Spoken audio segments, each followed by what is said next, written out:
دعا زہرا بازیابی کیس میں بڑی پیش رفت۔ عدالت نے تفتیشی افسر کو دعا زہرا کو شیلٹر ہوم کراچی منتقل کرنے کی اجازت دے دی۔ سندھ ہائی کورٹ کا کہنا ہے کہ دعا کو کراچی منتقل کرنے میں کوئی قانونی رکاوٹ نہیں۔ عدالت نے کہا کہ دعا زہرا کیس کا مرکزی کردار ہے، کراچی میں موجودگی ضروری ہے۔ عدالت نے اپنی آبزرویشن دیتے ہوئے کہا بظاہر دعا زہرا شوہر کے ساتھ بھی ناخوش ہے۔ عدالت کا کہنا تھا کہ دعا والدین سے بھی خوفزدہ ہے، اس لیے شیلٹر ہوم میں رہنا مناسب ہے۔ دعا زہرا کے اغوا سے متعلق ٹرائل کورٹ حتمی فیصلہ کرے گی۔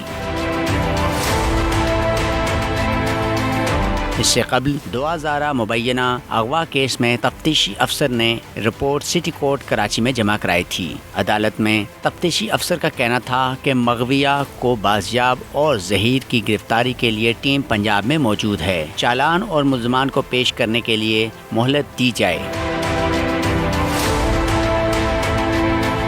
ڈسٹرکٹ پروسیکیوٹر نے عدالت کو بتایا additional district and session court نے تفتیشی افسر کو ہٹانے کا حکم دیا ہے۔ شوکت شاہانی اب اس کیس کے تفتیشی افسر نہیں رہے۔ عدالت نے مزید سماعت 1 اگست تک ملتوی کر دی۔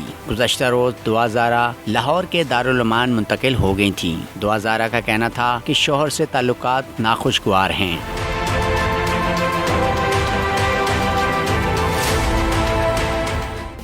سبسکرائب کریں اور بیل دبائیں تاکہ کوئی خبر رہ نہ جائے۔